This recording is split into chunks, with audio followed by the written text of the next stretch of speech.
Baik, selamat malam, shalom semua saudara-saudaraku yang sudah ada dalam ruang Zoom Bible Study Ministry 14 Juni 2026.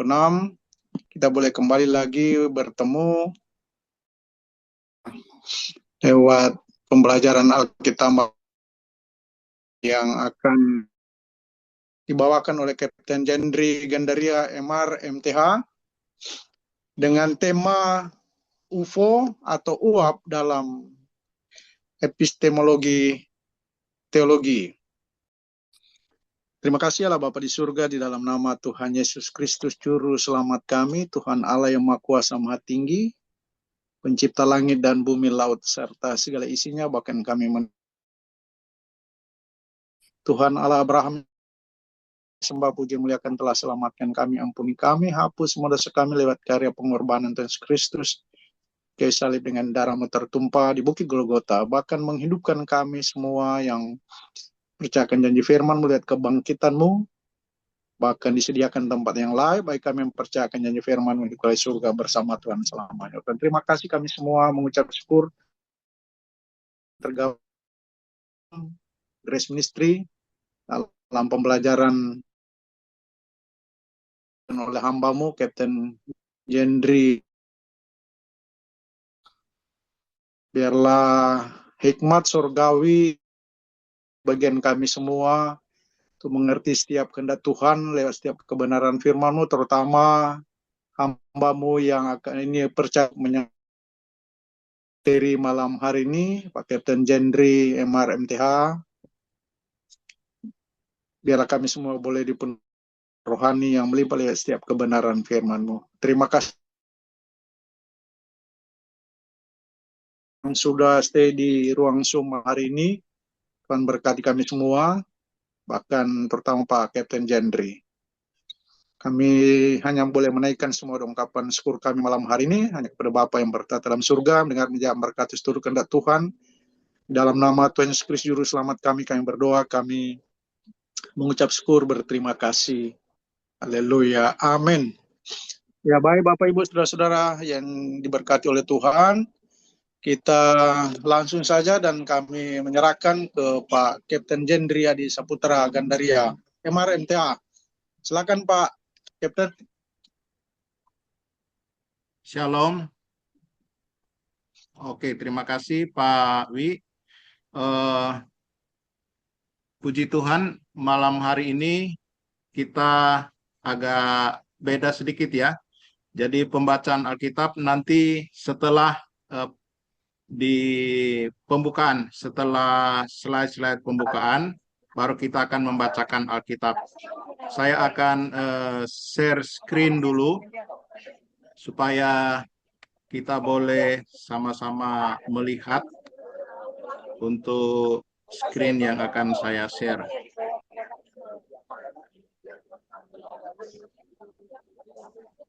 Sudah boleh kelihatan?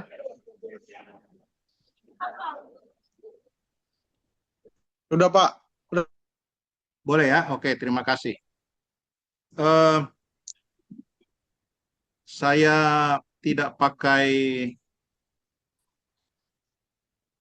PowerPoint, tetapi saya share pakai PDF.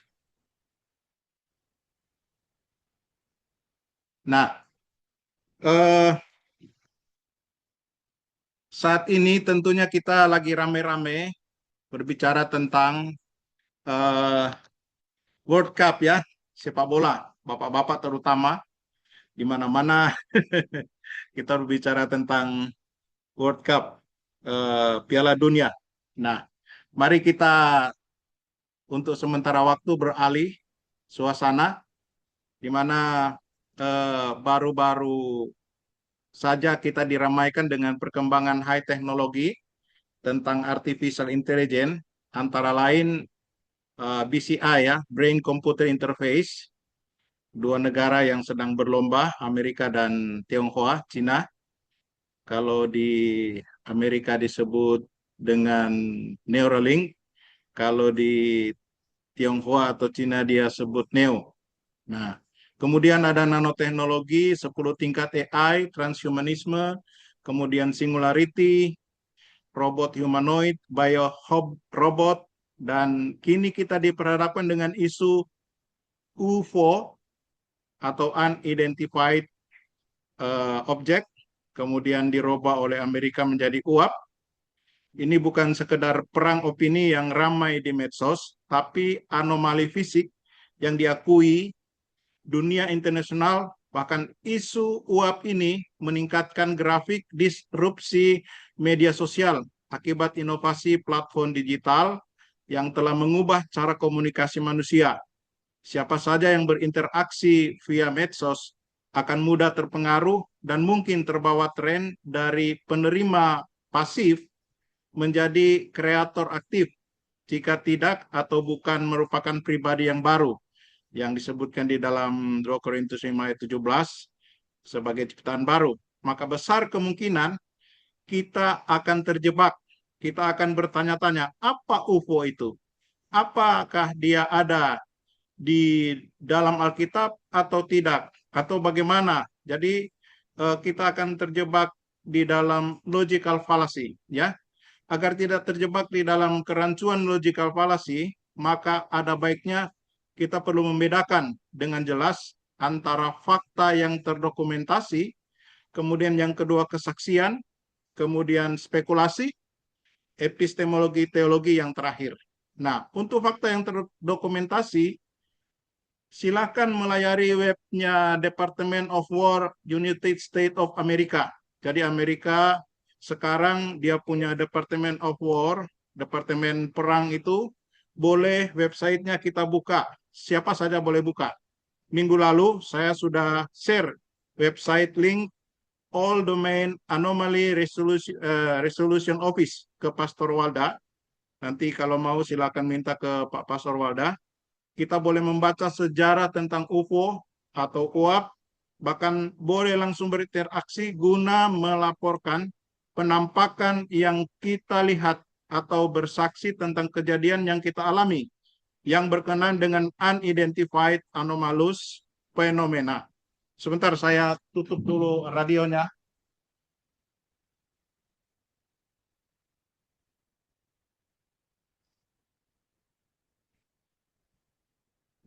Maaf, saya ada di bridge, jadi radionya terlalu kuat PAF-nya. Oke, jadi UAP itu Unidentified Anomalous Phenomena.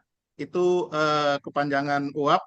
Nanti kita akan melihat ke depan kenapa sampai dari UFO itu dirubah menjadi UAP, ya. Nah, istilah UFO Unidentified Flying Object diperkirakan atau diperkenalkan oleh Kapten Edward J. Rupert. Ini kita skip saja karena sejarahnya semua orang sudah baca. Kemudian dilihat dari sejarahnya, perubahan istilah ini mirip dengan perubahan bahasa dalam dunia sains pada umumnya. Tadi Pak Wilmar sudah menyinggung tentang secara sains dan di dalam teologi, ya, epistemologinya. Nah, ketika suatu istilah telah dibebani oleh asumsi budaya dan emosi publik, para peneliti sering menggantinya dengan istilah yang lebih deskriptif dan netral. Jadi boleh dapat dipahami, lebih mudah dipahami. Jadi peralihan dari UFO ke UAP, istilah UAP bukan terutama karena ada pengungkapan rahasia tentang alien, melainkan karena pemerintah dan komunitas intelijen ingin membahas fenomena yang belum teridentifikasi dengan bahasa yang lebih profesional, lebih luas cakupannya, dan lebih bebas dari asosiasi budaya populer. Karena itu, dari sudut pandang metodologi ilmiah, istilah UAP dianggap lebih netral daripada UFO. Karena kalau UFO langsung kepada objek, sedangkan kalau fenomenal atau UAP itu masih di dalam penjajakan atau penelitian. Nah, flying object mengandung asumsi bahwa yang terlihat adalah sesuatu objek fisik yang sedang terbang. Sedangkan anomalous fenomena lebih luas lagi. Istilah ini dapat mencakup objek fisik, pantulan sensor atau radar, fenomena atmosfer, gangguan elektronik, drone, teknologi asing, fenomena yang belum dapat dijelaskan. Bahkan ada ahli dari Inggris mengatakan ada kamera yang salah menangkap balon kemiliteran, balon cuaca. Itu dianggap sebagai flying object atau sebagai fenomena anomalus. Nah, jadi pemerintah ingin menyelidiki fenomena tanpa terlebih dahulu menentukan apa sebenarnya fenomena itu, sebab menentukan fenomena tanpa penyelidikan dan riset adalah tindakan menebak. Kira-kira hasilnya pasti karena spekulasi, tidak akan tepat. Salah satu contoh spekulasi adalah fenomena penculikan alien. Alien abduction memiliki pola yang mirip dengan manipulasi genetika dan mengarah pada inspirasi spiritual kuno. The Interrupted Journey. Itu judul bukunya. Kasus ini menceritakan kasus Betty dan Barney Hill. Padahal setelah diselidiki, menurut para ahli kesehatan, peristiwa ini disebut sleep paralysis. Kalau di dalam bahasa Manado itu ketindihan. Jadi, oleh karena faktor psikologis dan fisik. Jadi, sindrom ingatan yang palsu. Sekarang ini, karena dunia sudah modern, jarang kita melihat orang ketindihan. Karena dunia sudah modern, karena kesehatan sudah semakin modernisasi. Kalau saya di kampung dulu masih dengar itu orang cerita, oh tuh tadi malam saya ketindihan. Nah, itu juga terjadi sama orang-orang yang di luar sana, di Eropa, Amerika. Tetapi istilah mereka itu fenomena penculikan alien atau alien abduction. Jadi ini yang berkembang pada saat itu. Mereka melakukan spekulasi. Nah, sains menolak spekulasi tanpa bukti penyelidikan dan riset material yang valid. Sains tidak pernah menyatakan secara resmi bahwa objek-objek tersebut adalah alien dari luar angkasa. Kalau kita perhatikan batas sains ini secara cermat, sains modern hanya sampai pada statement atau pernyataan bahwa ada anomali penyimpangan yang belum terjelaskan secara empiris. Bukan seperti yang ada di banyak video, di banyak informasi, objek-objek yang terbang itu adalah makhluk-makhluk biologis. Ini sangat menyesatkan. Nah, investigasi ilmiah terhadap uap kini dilakukan melalui dua pendekatan yang saling melengkapi. Yang pertama adalah NASA, National Aeronautics Space Administration. Ini ada di Amerika.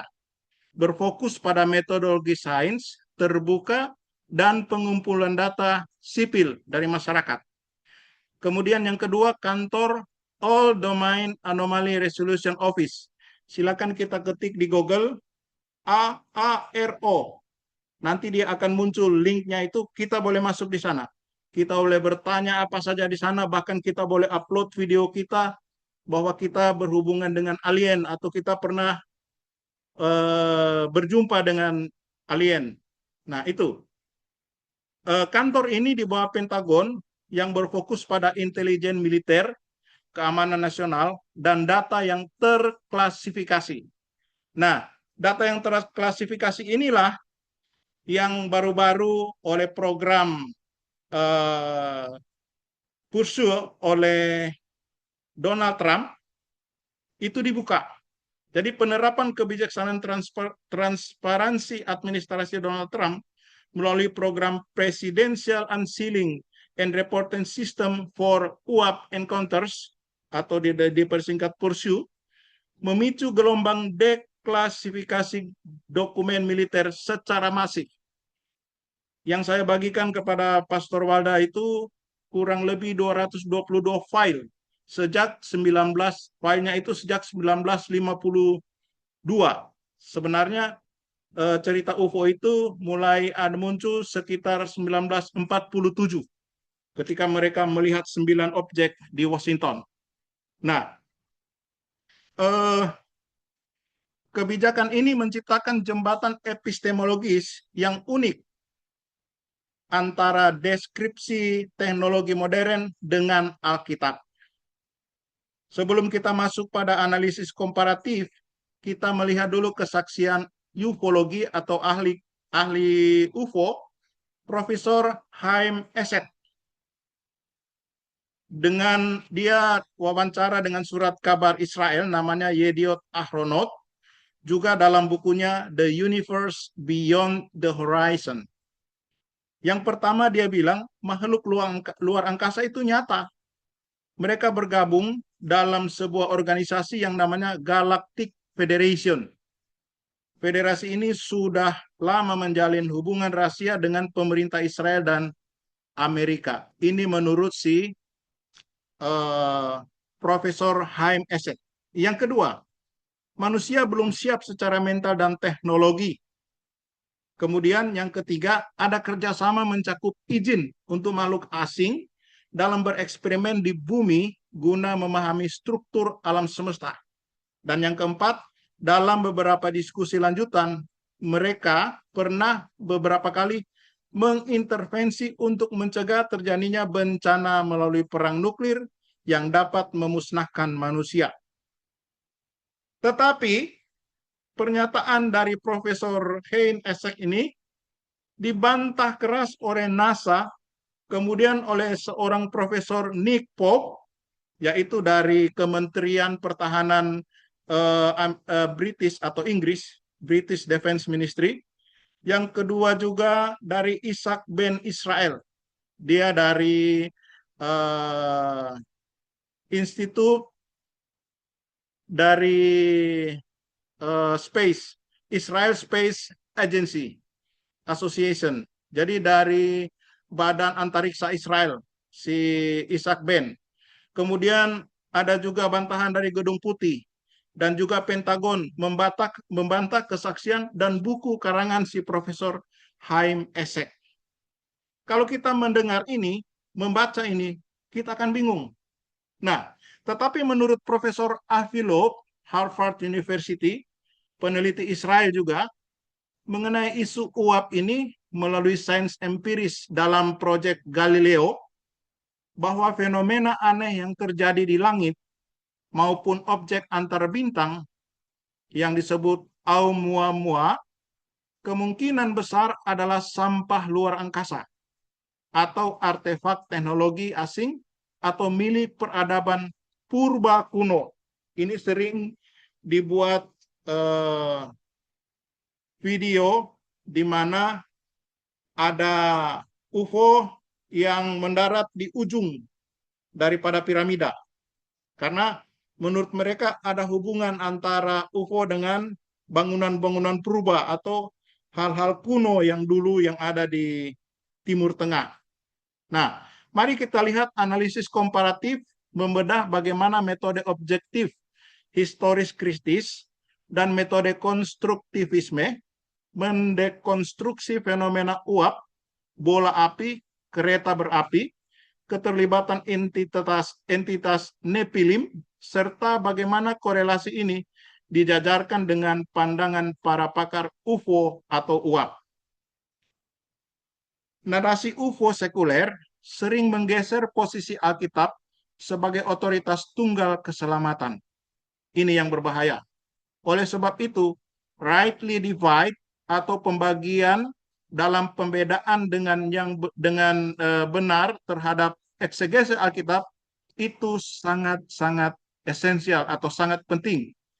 Jangan sampai kita menggabung-gabungkan di dalam hal eksegese, sangat diperlukan dan harus diterapkan agar menemukan teks asli berdasarkan intentatio auctoris atau maksud daripada penulis dan konteks Timur Tengah kuno itu boleh dimengerti. Konstruktivisme bagian pertama melalui Alkitab itu kereta berapi dengan kereta kuda berapi. Mari kita sama-sama membaca dua raja-raja. Dua raja-raja, pasalnya yang kedua, ayatnya yang ke-11. Sedang mereka berjalan terus sambil berkata-kata, tiba-tiba datanglah kereta berapi dengan kuda berapi, memisahkan keduanya, lalu naiklah Elia ke sorga dalam angin badai. Ini sering di zaman modern sekarang, sering disama-samakan dengan fenomena tadi. Kemudian roda-roda seperti kilauan permata Pirus. Yehezkiel 1, kita buka bersama-sama Yehezkiel 1. Yehezkiel 1, ayatnya yang ke-15 sampai ke-28. Ini agak panjang. Kita harus baca keseluruhan supaya mengerti bahasa puisi. Ini ditulis di dalam bahasa puisi. Apa sebenarnya secara kontekstual, secara asli, jangan sampai kita mudah diselewengkan oleh berita-berita di zaman modern ini. Ayat 15. Yehezkiel 1 ayat 15. Aku melihat sungguh di atas tanah di samping masing-masing dari keempat makhluk-makhluk hidup itu ada sebuah roda. Kata roda, kata circle ini sering disamakan dengan bola atau piring yang bulat. Sehingga mereka dalam tanda kutip menyamakan ini dengan roda, dengan UFO tadi, flying object. Nah, rupa roda-roda itu seperti kilauan permata Pirus, dan keempatnya adalah serupa buatannya seolah-olah roda yang satu di tengah-tengah yang lain. Putih, kalau di dalam cerita The Alien Abduction tadi, mereka melihat cahaya yang putih, seperti dikatakan di sini permata Pirus. Di dalam, kalau kita mau baca secara jelas, mereka menyamakan kilauan permata itu dengan kilauan putih yang ada pada UFO. Nah, ayat 17. Kalau mereka berjalan, mereka dapat menuju ke 4 jurusan. Mereka tidak berbalik kalau berjalan. Kita baca terus. Kan mereka mempunyai lingkar dan aku melihat bahwa sekeliling lingkar yang 4 itu penuh dengan mata. Kalau makhluk-makhluk hidup itu berjalan, roda-roda itu juga berjalan di samping mereka. Dan kalau makhluk-makhluk hidup itu terangkat dari atas tanah, roda-roda itu turut terangkat. Ke arah mana roh itu hendak pergi, ke sanalah mereka pergi. Dan roda-rodanya sama-sama terangkat dengan mereka, sebab roh makhluk-makhluk hidup itu berada di dalam roda-rodanya. Kalau makhluk-makhluk hidup itu berjalan, roda-roda itu berjalan. Kalau mereka berhenti, roda-roda itu berhenti. Dan kalau mereka terangkat dari tanah, roda-roda itu sama-sama terangkat dengan mereka, sebab roh makhluk-makhluk hidup itu berada di dalam roda-rodanya. Di atas kepala makhluk-makhluk hidup itu ada yang menyerupai cakrawala, yang kelihatan seperti hablur es yang mendasyatkan terbentang di atas kepala mereka. Dan di bawah cakrawala itu sayap mereka dikembangkan lurus, yang satu menyinggung yang lain, dan masing-masing mempunyai sepasang sayap yang menutupi badan mereka. Kalau mereka berjalan, aku mendengar suara sayapnya seperti suara air terjun yang menderu, seperti suara yang maha kuasa, seperti keributan laskar yang besar. Kalau mereka berhenti, sayapnya dibiarkan terkulai. Maka kedengaranlah suara dari atas cakrawala yang ada di atas kepala mereka. Kalau mereka berhenti, sayapnya dibiarkan terkulai. Di atas cakrawala yang ada di atas kepala mereka ada menyerupai tahta yang kelihatannya seperti permata lazurit, dan di atas yang menyerupai tahta itu ada kelihatan seperti rupa manusia. Dari yang menyerupai pinggangnya sampai ke atas, kulihat seperti swasa mengkilat, dan seperti api yang ditudungi sekelilingnya, dan dari yang menyerupai pinggangnya sampai ke bawah, aku lihat seperti api yang dikelilingi sinar. Ini ayat kunci, yaitu ayat 28 untuk membantah semua eksegesi daripada kaum-kaum yang mau menyamakan Alkitab dengan penampakan modern. Ini ayat 28. Kuncinya di sini. Seperti busur pelangi yang terlihat pada musim hujan di awan-awan, demikianlah kelihatan sinar yang mengelilinginya. Begitulah kelihatan gambar kemuliaan Allah. Tak kala aku melihatnya, aku sembah sujud, lalu ku dengar suara Dia yang berfirman. Jadi ayat ini atau paragraf ini menyatakan begitu kelihatan gambar kemuliaan Allah. Jadi kemuliaan Allah yang dinyatakan melalui semua deskripsi tadi. Nah, teks menegaskan ini adalah kavod, kemuliaan Tuhan, dan teofani, bukan teknologi luar angkasa. Konstruktivisme bagian kedua. Tadi konstruktivisme bagian pertama. Prinsip dasar fenomena dipahami melalui konstruksi budaya, bahasa, dan kondisi psikologis zaman. Jadi mereka mau menyamakan, mematchingkan keadaan psikologis zaman sekarang dengan keadaan psikologis zaman kuno. Analisis budaya. Ufologi modern bertendensi menjadi agama sekuler yang mencari juru selamat dari langit. Saya sebutkan misalnya Yuval Noah Harari. Melalui artificial intelligence, Alkitab mengatakan manusia itu homo deus, imago Dei, tetapi Yuval Noah Harari mengatakan manusia akan menjadi homo deus, manusia akan menjadi seperti Allah. Dekonstruksi narasi.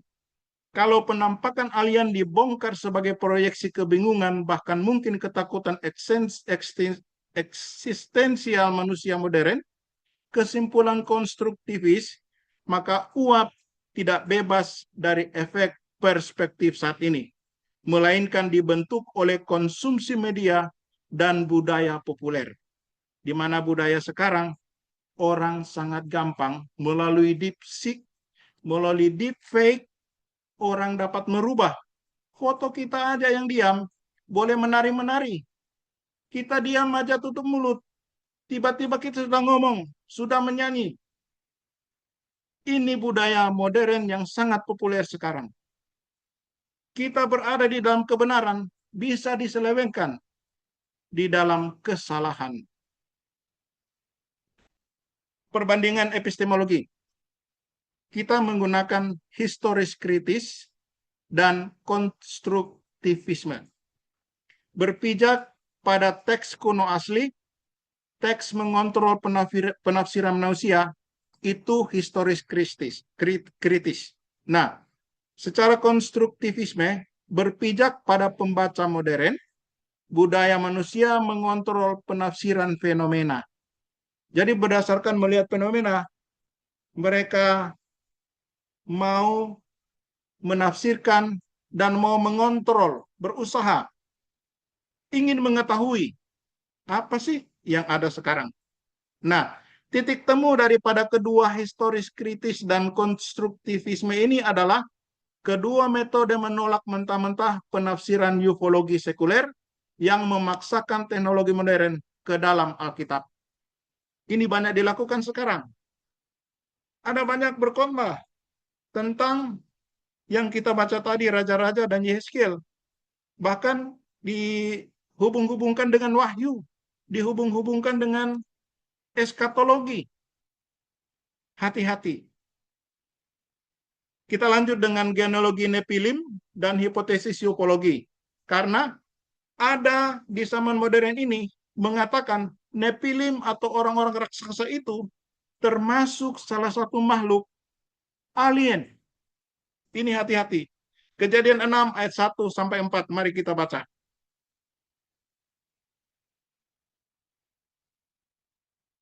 Kejadian 6 ayat 1 sampai 4.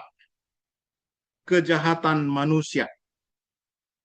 Ketika manusia itu mulai bertambah banyak jumlahnya di bumi, dan bagi mereka lahir anak-anak perempuan, maka anak-anak Allah melihat bahwa anak-anak perempuan manusia itu cantik-cantik, lalu mereka mengambil istri dari antara perempuan-perempuan itu, siapa saja yang disukai mereka. Berfirmanlah Tuhan, Rohku tidak akan selama-lamanya tinggal di dalam manusia, karena manusia itu adalah daging, tetapi umurnya akan 120 tahun saja. Pada waktu itu orang-orang raksasa ada di bumi, dan juga pada waktu sesudahnya ketika anak-anak Allah menghampiri anak-anak perempuan manusia, dan perempuan-perempuan itu melahirkan anak bagi mereka. Inilah orang-orang yang gagah perkasa di zaman purbakala, orang-orang yang kenamaan. Ada yang menghubungkan dengan Nephilim, padahal ini adalah dasar firman di dalam perkawinan transgresif, di mana anak-anak Allah kawin dengan anak-anak manusia. Disebut hubungan transgresif. Nah, pandangan pakar perjanjian lama, Dr. Michael S. Heiser, di dalam Unseen Realm, mengonfirmasi ini sebagai pemberontakan kosmis. Pemberontakan kosmis itu ada 4 menurut dia. Yang pertama, kejatuhan manusia di Taman Eden. Yang kedua, Nephilim, di mana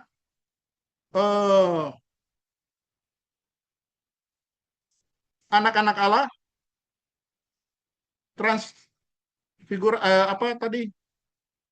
kawin dengan anak-anak manusia. Dan yang terakhir, Menara Babel. Di mana yang keempat itu kisah Nuh, Nabi Nuh, semua ditenggelamkan. Nah, ini menurut Michael S. Heiser,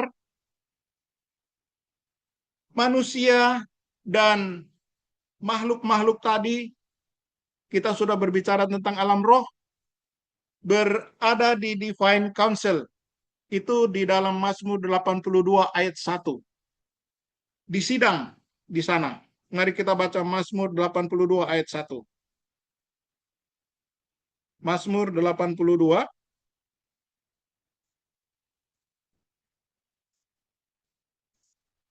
ayatnya yang pertama. Mazmur Asaf. Allah berdiri dalam sidang ilahi di antara para ilah atau para Allah huruf kecil, ia menghakimi. Nah, menurut Dr.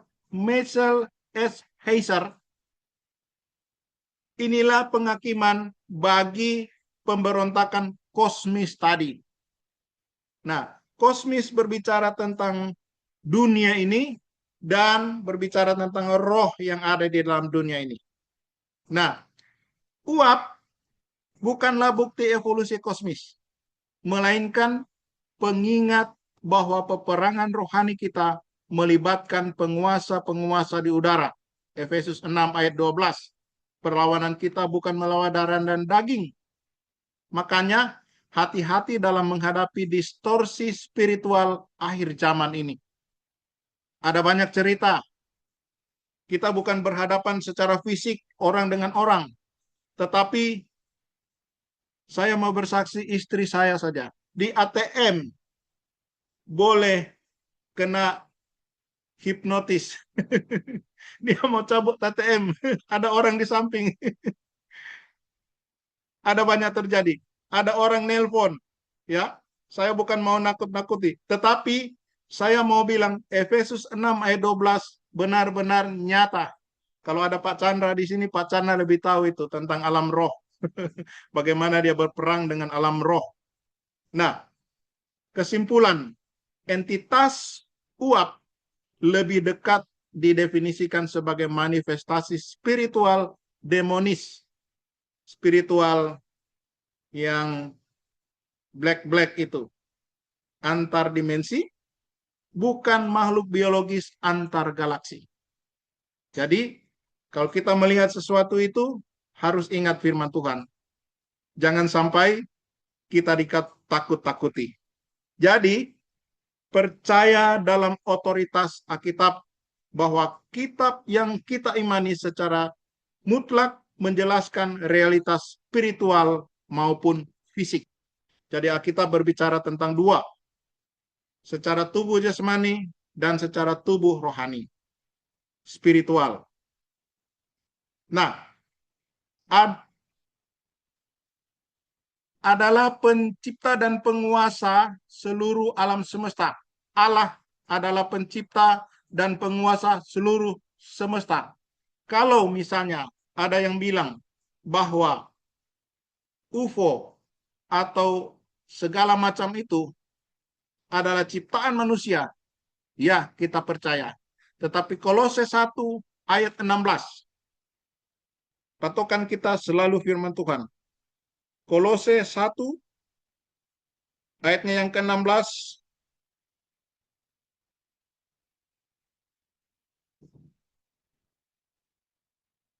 Kolose 1 ayatnya yang ke-16. Karena di dalam dialah telah diciptakan segala sesuatu yang ada di sorga dan yang ada di bumi, yang kelihatan dan yang tidak kelihatan, baik singgasana maupun kerajaan, baik pemerintah maupun penguasa, segala sesuatu diciptakan oleh Dia dan untuk Dia. Ia ada terlebih dahulu dari segala sesuatu, dan segala sesuatu ada di dalam Dia. Ayat ini menjawab tentang orang yang bertanya, Allah menciptakan segala sesuatu. Siapa yang menciptakan Allah? Kalau kita tidak tahu ayat yang 17 ini, kita tidak dapat menjawab. Jawabannya adalah, ia ada terlebih dahulu dari segala sesuatu. Berarti Allah tidak perlu diciptakan, karena Dia ada sebelum penciptaan. Jadi Allah tidak perlu diciptakan. Nah, teologi Kristen tidak perlu terpengaruh, bahkan takut pada fenomena baru. Ada banyak fenomena sekarang yang sangat baru, yang dapat membingungkan. Melainkan harus mendekonstruksinya dengan iman yang teguh dan kecerdasan roh, spiritual intelligence. Arahkan dan lindungi jemaat dari efek ekstrim, ketakutan berlebih, dalam hal ini disebut paranoid, terutama anak-anak. Kawan saya cerita, dan anak saya juga mengalami, setelah nonton Alien, takut mau ke toilet aja di dalam rumah, takut. Efek daripada nonton Alien, dia menganggap itu ada. Bayangkan pengaruhnya membuat paranoid. Kalau kita tidak benar-benar percaya kepada Allah yang kita sembah, maka paranoid itu akan bukan cuma anak-anak, orang tua juga akan mengalami paranoid. Juga efeknya adalah pengabaian total. Karena bingung, jadi peduli amat. Tidak usah diperhatikan itu. Membingungkan. Nah, sebagai orang Kristen, kita harus percaya bahwa tidak ada makhluk atau fenomena berada di luar kedaulatan Allah. Mari kita baca Roma 11 ayat 36. Roma 11 ayat yang ke-36.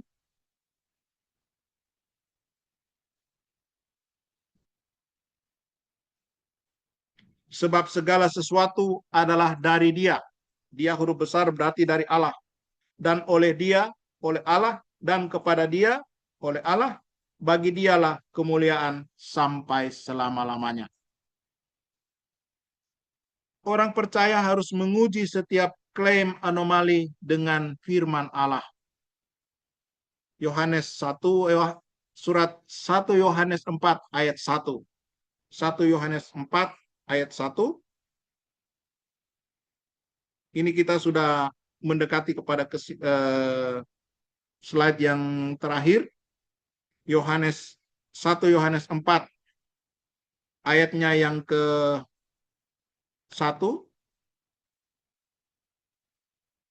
1 Yohanes 4 ayatnya yang pertama. Saudara-saudaraku yang kekasih, janganlah percaya akan setiap roh, tetapi ujilah roh-roh itu apakah mereka berasal dari Allah.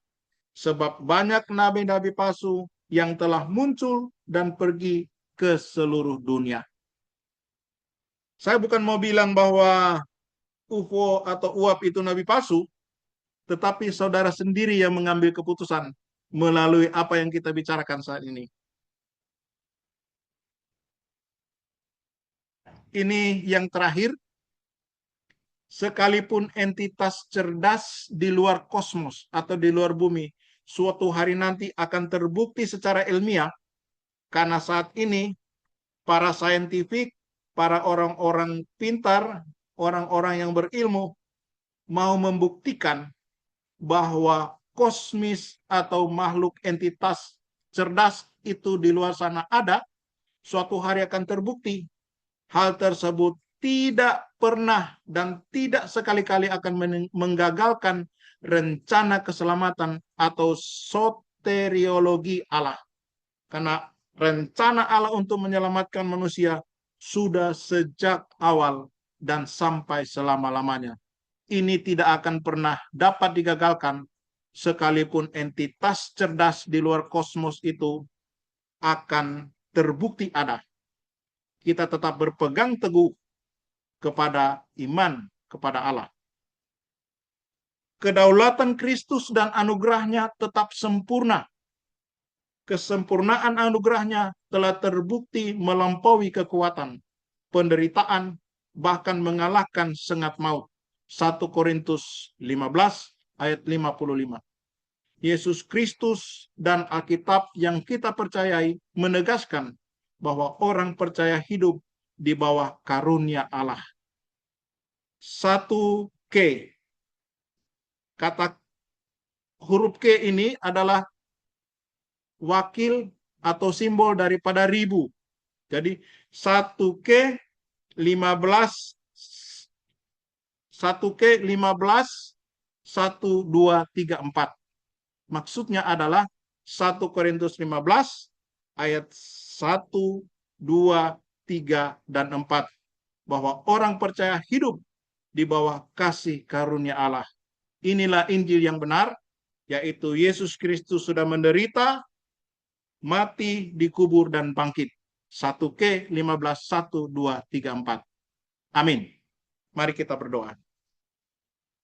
Bapa di surga, di dalam nama Tuhan kami Yesus Kristus, kami mengucap syukur karena Engkau Allah boleh berbicara kepada kami melalui firman-Mu yang hidup, dan kami percaya Engkau sudah membuka mata hati dan pikiran kami, sehingga kami boleh dibuat mengerti bahwa sesungguhnya Alkitab yang merupakan kitab yang kuno, tetapi tetap dipertahankan oleh kuasa Allah di dalam kuasa Roh Kudus, bahwa kebenaran ilahi, bahwa Alkitab bukan saja diimani benar, tetapi dibuktikan dengan benar. Kami mengucap syukur walaupun saat ini ada banyak fenomena terjadi di dunia, tetapi kami tetap Engkau pelihara, Engkau tetap membela kami, meneguhkan iman kami, bahwa Engkau Allah satu-satunya yang dapat menyelamatkan kami. Terpujilah Engkau ya Bapa, terima kasih buat kemurahan-Mu, hamba-Mu sudah berhenti berbicara, tetapi kuasa Roh Kudus-Mu sebagai Parakletos menolong dan meneguhkan kami untuk tetap berpegang teguh di dalam menghadapi berbagai macam keadaan dunia ini, sebab kepada kami bukan saja diberikan untuk percaya, tetapi kami juga diberi kekuatan untuk menderita demi kemuliaan Allah Bapa di surga, di dalam nama Tuhan kami Yesus Kristus. Amin.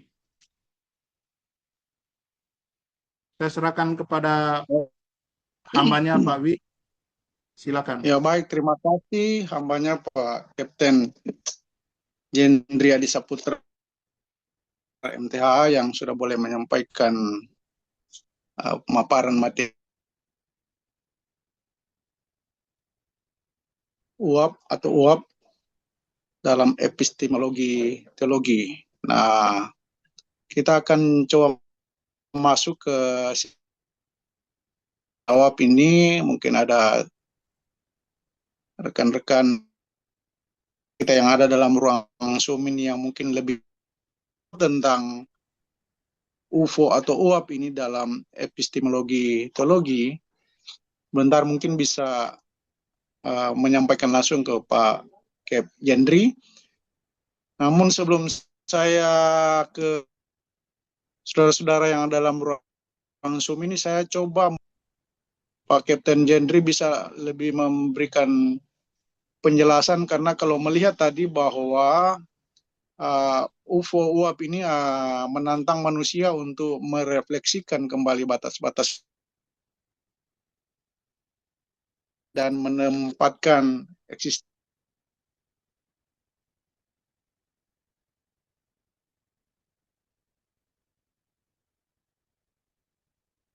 ini, mempertanyakan apakah pemahaman kita tentang realitas kosmisasi dan metodologi ilmiah, ataukah ada dimensi transenden di luar kemampuan kita atau secara spiritual tidak dapat dijangkau oleh sains. Mungkin Pak Kapten Jendri bisa memberikan penjelasan. Diulangi Pak, pertanyaannya tadi putus-putus. Tolong Pak Iya, diulangi. memang sinyal kurang bagus. Saya juga ini agak putus-putus. Putus-putus. Apa dimensi apa itu Pak? Menantang manusia untuk merefleksikan kembali batas-batas pengetahuan kita tentang alam semesta ini. Dalam pemahaman tentang Sang Pencipta. Apakah pemahaman kita tentang realitas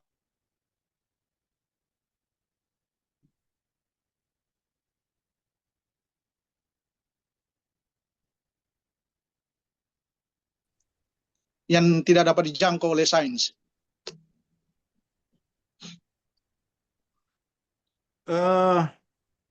Yang ditanyakan apakah pemahaman kita Tentang realitas kosmik realitas kosmik yang tidak hanya dapat bersandar dijangkau pada oleh observasi, hanya bersandar pada observasi atau metodologi ilmiah, atau memang ada dimensi spiritual atau transenden yang tidak terjangkau oleh sains? Iya. Dalam konteks uap ini, Pak. Dalam konteks uap. Iya. Jadi kalau secara sains mereka tidak percaya dengan alam roh. Jadi di Eropa ada satu bangunan, satu semacam laboratorium yang namanya CERN, CERN. Mereka sedang membuktikan melalui hard hadron tentang alam roh ini. Jadi mereka mau membuktikan bahwa roh yang dibicarakan di Alkitab itu sampai kepada partikel-partikel, molekul-molekul yang terkecil, yang tidak dapat dilihat. Itu ada di sana, sudah pernah dicoba. Bahkan fisika kuantum mereka juga berusaha, karena mereka tidak percaya dengan alam roh ini, dengan transenden yang dibicarakan oleh Alkitab. Michio Kaku pernah juga, profesor fisika Michio Kaku dari Jepang, dia mau membuktikan alam roh itu. Bahkan tentang uap, dia percaya ada, tetapi tetap dia mau membuktikan uap itu secara materi, bukan di dalam roh. Nah, jadi ada sisi-sisi yang boleh ketemu antara teologi dan ada sisi-sisi yang tidak dapat ketemu di dalam scientific. Jadi antara pengetahuan secara saintifik dan pengetahuan secara teologi ada titik-titik tertentu yang memang tidak dapat ketemu, tetapi ada yang saling menunjang. Nah, di dalam hal UFO ini, Alkitab sudah jelas mengatakan melalui Efesus 6 ayat 12 tadi, kuasa transenden itu yang tidak dapat dijangkau oleh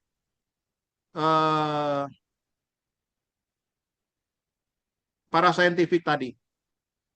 Jadi dimensi roh ini yang tidak dapat dijangkau oleh saintifik. Karena mereka mau, ketika kalau si Descartes bilang, when I think I'm, jadi di mana saya berpikir saya ada. Nah, itu di dalam pemahaman para saintifik. Jadi hal-hal yang tidak dapat dibuktikan, nah, seperti misalnya tahayul atau tabu, ini suatu kebenaran yang dipercaya ada, tetapi tidak dapat dibuktikan. Nah, ini yang tidak dapat dipercaya oleh para saintifik. Mereka ingin mereka mau harus berdasarkan penyelidikan dan riset. Jadi mereka tidak mau berspekulasi. Itu yang tadi saya sudah sampaikan itu. Jadi hal yang transenden itu tidak dapat dijangkau oleh para ilmuwan. Selama mereka tidak lahir baru, selama mereka tidak 2 Korintus 15 ayat 7 ayat 17, 2 Korintus 5 ayat 17, selama mereka tidak menjadi ciptaan baru, mereka tidak dapat menjangkau itu. Begitu Pak, atau mungkin di sini ada Pak Dr. Joni, mungkin boleh lebih menjabarkan Oke, itu. ya, ya. Ya, terima kasih Pak Kapten. Jadi ya sudah bisa ditangkap tadi ya. Artinya uap Ya, di sini ya oke. lebih dekat memanifestasikan sebagai manifestasi spiritual ya. Ya, Spiritual, ya. lalu ya, oke. Demonik, ya, Iya, spiritual iya, iya. demonik. Oke, terima kasih Pak Kapten. Nah, saya coba ke ruang Zoom dulu. Kalau ada yang saudara-saudara yang ada di ruang Zoom mau memberikan pertanyaan, mungkin ada yang masih kurang paham tentang di, mungkin bisa menyampaikan pertanyaan.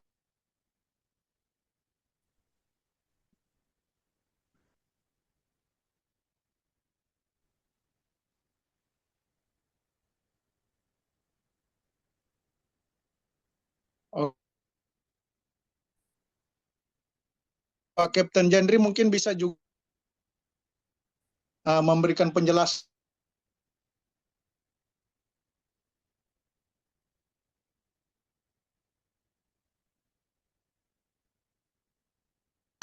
mempercayai bahwa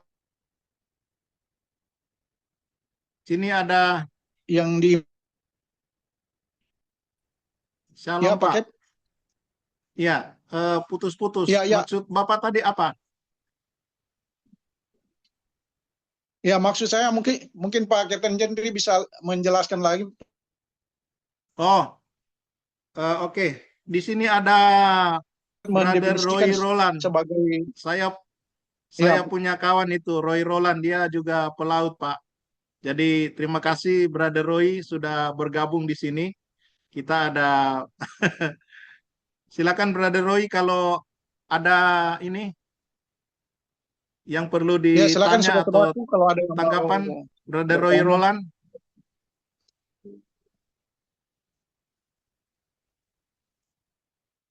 Oh, mungkin belum ini Oke, masih dalam Pak. tugas dia. Ya. Ada Pak Calvin. Ya, Pak Calvin Silain. Bagaimana Pak Calvin? Ini dosen juga di STT di Jakarta, STT Bethesda sama di Pak Calvin. Silakan Pak Calvin, hambanya. Selamat. Saya kira tadi pagi, Pak. Jadi saya masuk keluar kok nggak bisa. Oh, Ternyata saya malam. jadi Iya. jadi penasaran, jadi nih. Ternyata Bapak baru ngomong. Saya masuk keluar juga. Saya orangnya suka penasaran, Pak. Coba. Ternyata jadi. Jadi Oke. makasih eh, Pak Jendri dan Bapak kita siapa ya? Ada A3 ini saya. Pak Wilmar, ya Pak saya Wilmar. Ya, Pak dokter Wilmar. juga.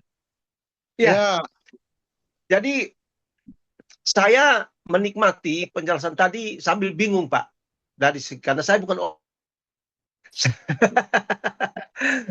bukan orang ilmu pasti, ya. Jadi, tapi saya senang mendengar penjelasan itu, apalagi ketemu dengan Pak Jendri, kita sudah pernah bercerita dan sebagainya. Wah, saya bilang Pak Jendri, kayaknya ini perlu masukkan di dalam satu mata kuliah khusus ya, mata kuliah umum ya di STT supaya mahasiswa itu juga tahu, jadi tidak hanya tahu tentang Alkitab, tetapi juga tahu tentang hal-hal yang terjadi di dunia ini. Nah, saya mengikuti dengan baik dan bagus sekali pemaparan ini yang dikaitkan hal-hal yang dikaitkan dengan Alkitab. Jadi saya hanya mau berkatakan begini, Pak. Ini sebenarnya kalau kita baca itu sudah diberitahukan di Daniel pasal 12, Pak. Itu keadaan di akhir zaman. Nah, di ayat 4 itu berkata bahwa pengetahuan yang akan bertambah dan orang akan ingin mengetahuinya dan ingin melakukan sesuatu. Nah, dan itu ternyata terjawab di akhir zaman ini. Nah, kita lihat pengetahuan bertambah itu luar biasa. Ada UFO, ada ini segala macam. Kita lihat itu juga masuk ke bagian drone. Sekarang Israel dan Amerika punya senjata laser. Itu semua berhubungan ke Iya. situ. Nah, jadi di satu sisi, Pak, kita bersyukur karena itu Tuhan yang kasih pengetahuan itu kepada manusia untuk menciptakan hal. Hanya kembali lagi, seperti apapun pengetahuan manusia, mau hubungan, dia tidak bisa melebihi kekuatan Allah itu. Ya, nah jadi, Amin. lalu saya teringat lagi, Pak, abad pertengahan atau abad 17-18 itu muncul teologi kontemporer. Ya, teologi kontemporer itu mereka nyatakan sebagai agama akali. Agama akali, jadi segala sesuatu akal. Akal itu adalah yang menentukan segala sesuatu. Artinya akal itu berbicara soal pengetahuan, kepintaran, kepandaian. Ya, jadi sampai tadi Bapak sudah katakan kan, itu pemahaman mereka katakan oleh Allah. Misalnya mujizat, apa segala macam. Harus diuji lagi dulu karena ya, maka muncul filsafat Eropa itu sangat-sangat mengganggu. Kan kebenaran menurut filsafat itu adalah tidak masuk akal.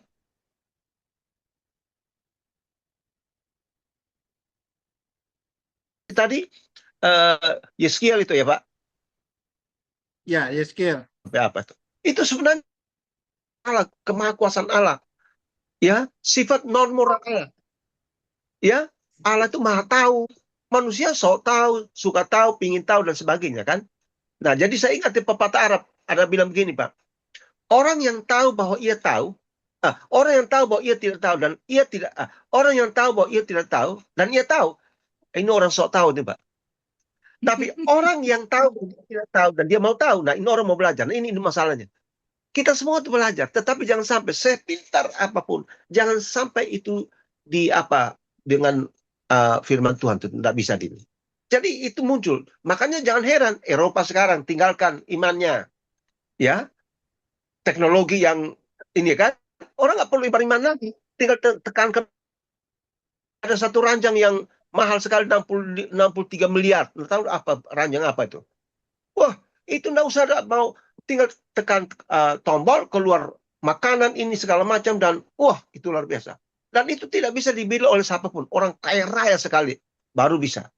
Nah, jadi maksud saya, apapun yang lakukan itu bersyukur, karena Tuhan kasih kemampuan untuk dia pelajari. Daniel pasal 4, 12 ayat 4 itu luar biasa. Orang kan pingin tahu. Terciptalah ini dan segala sesuatu, tetapi tidak bisa menyamai apa hanya kurang ajarnya manusia. Terus setelah dia sudah begitu, dia merasa, ya tadi, sains itu tidak ini, dia anggap dia punya sendiri, segala macam.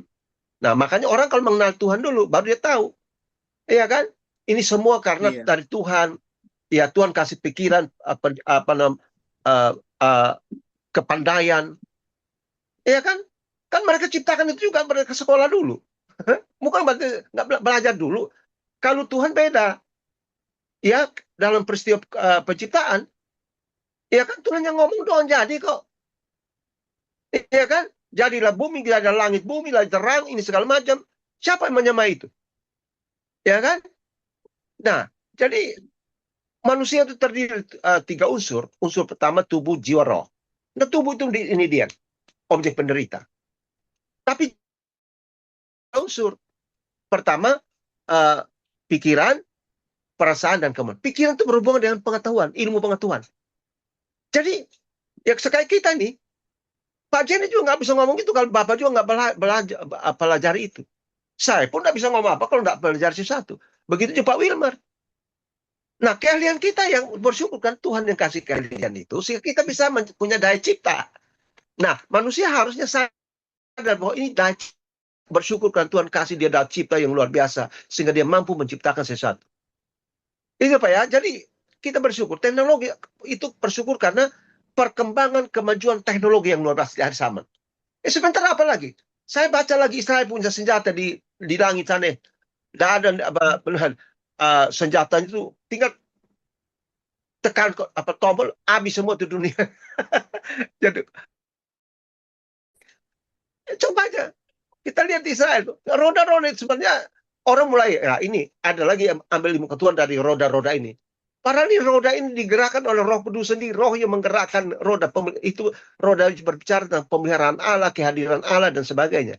Waktu perang Israel lawan di zaman Anwar Sadat ya, itu waktu pasukan Mesir melawan Israel, tiba-tiba menurut kesaksian mereka, pasukan Mesir, mereka lihat dari sana kereta gede banget di bawah, orang begitu banyak. Begitu melihat itu ketakutan lari. Ya, makanya Anwar Sadat berkata, perang melawan Israel karena Allah mereka yang berperang menggantikan mereka. Lalu Bapak Ibu, Anwar Sadat ditembak oleh siapa? Oleh pengawalan sendiri. Karena apa dia bilang gini, loh kita mau perang kok dia puji-puji apa, dia takut Israel. Siapa sih Israel? Nah, kereta itu, nah nanti di sains dia mungkin dia ciptakan kereta ini begini segala macam, dia bikin lagi. Jadi kebanyakan tuh reproduksi. Ya, enggak apa-apa, dia baik. Pak Wilmar dari firman Tuhan ngomong, ya ciptakan roda 3 apa, bajai apa, itu pengetahuan. Ya kan? Tapi jadi kebanyakan itu apa yang difirmankan Allah, manusia bisa meneruskan, itu nggak apa-apa, itu pengetahuan. Hanya jangan sampai mengklaim bahwa itu ciptaan itu melebihi kekuasaan. Sehebat apapun nggak bisa. Iya kan? Lalu macam-macam. Ya kan? Jadi saya kira begini Pak, itu bagus sekali barang kita tuh mengisi ini. Saya kira Pak Jendi perlu kasih kuliah umum ini. Saya usul di STT supaya itu dibuat semacam seminar umum gitu untuk tahu. Karena mahasiswa teologi sekarang belajar hanya Alkitab doang, tapi dia tidak belajar tentang UFO, UAP segala macam itu kan. Nah, jadi saya kira ini bagus sekali sesuatu. Tapi sekali lagi Pak, sehebat apapun manusia, dia tidak bisa melebihi Allah. Ya, seharusnya kita bersyukur karena puji Tuhan. Ya, Tuhan kasih kita pengetahuan untuk punya daya cipta. Kita bisa ciptakan sesuatu yang baru. Ya, penemuan itu semua Tuhan yang kasih. Ya, dia kan maha tahu kok. Maha tahu. Ya kan, manusia kan mau tahu ya sudah belajar. Nah, gitu. Seperti kita juga khotbah. Kalau nggak belajar khotbah, dia masih bisa aja ngomong apa kita akan firman. Tapi eksegesanya tepat nggak? Penafsirannya bisa nggak? Nah, iya kan? Nah, harus belajar dulu. Baru bisa oh, kita bisa tafsirkan tuh Yeskiel 1 ayat 16 ini apa ini? Nah, gitu. Jadi puji Tuhan, apa kita bersyukur. Satu sisi bersyukur, ilmu pengetahuan berkembang sesuai dengan uh, Daniel 12 ayat 4. Orang terus menyelidiki. Kita juga tidak pernah berhenti sekolah. Terus belajar. Menemukan ini dan cipta yang bagus. Saya kira dari saya itu Pak. Terima kasih Pak Jendri, terima kasih Pak Wilmar. Itu luar biasa pertemuan kita hari ini. Dengan demikian, Oke, kekejaman ya. bayar. Terima kasih Pak Dr. Calvin MTH. Kasih. Mungkin Pak Kapten Jendri ada tanggapan, silakan Pak Kep. Oke, terima kasih Pak Calvin. Jadi sangat bagus sekali. Memang saya tidak mengambil dari Daniel karena saya tidak mau mencampur ya, karena Daniel itu berbicara tentang eskatologi yang larinya nanti ke Paulus.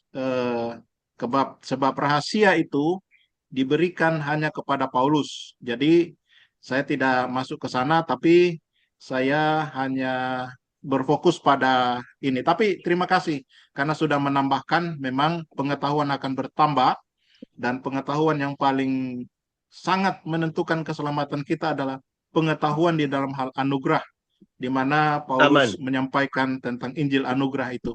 Saya kira itu saja, karena Amin. saya tidak mau mencampur itu antara Israel dan zaman anugerah kita sekarang.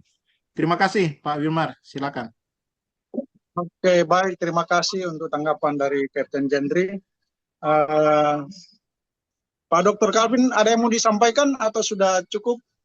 Ya, jadi maksud saya hanya kenapa ini tercipta ini karena saya berdasarkan Daniel pas itu semua terjadi di akhir zaman.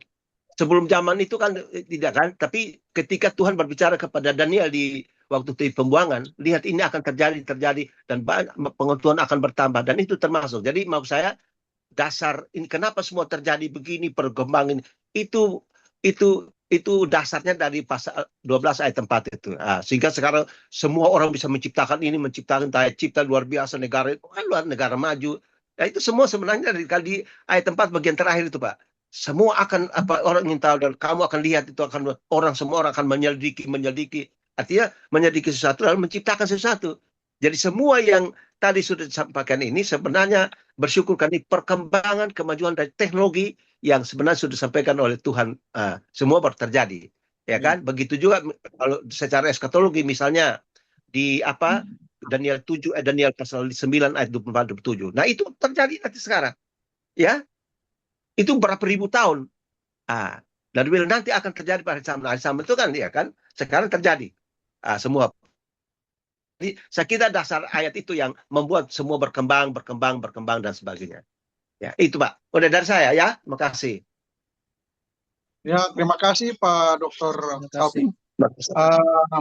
Ya, saudara-saudara, ini sudah ada juga yang raise hand ini, Pak Dr. Joni. Kami persilakan Pak Dr. Joni, silakan. Ya, terima kasih Pastor Wilmar, terima kasih narasumber Kep Jendri.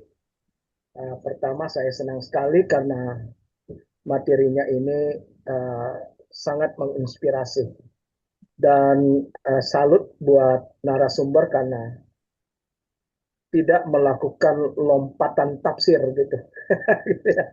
Jadi tetap setia pada konteks. Kemudian ketika bicara manusia dan keunggulannya, sebenarnya dari awal manusia sudah memiliki keunggulan gitu. Ya. Kan saja perintah mengelola Taman Eden, kemudian perintah memberikan nama kepada binatang-binatang dan seterusnya, itu memerlukan keunggulan, kejeniusan dari ciptaan, dan memang dari awal diciptakan seperti itu. Lalu kemudian kalau terjadi perkembangan dinamika dan seterusnya, salah satunya adalah teknologi, itu adalah hal yang wajar dan sangat mungkin terjadi dan dilakukan oleh manusia. Karena memang manusia itu diciptakan sebagai makhluk yang memiliki keunggulan.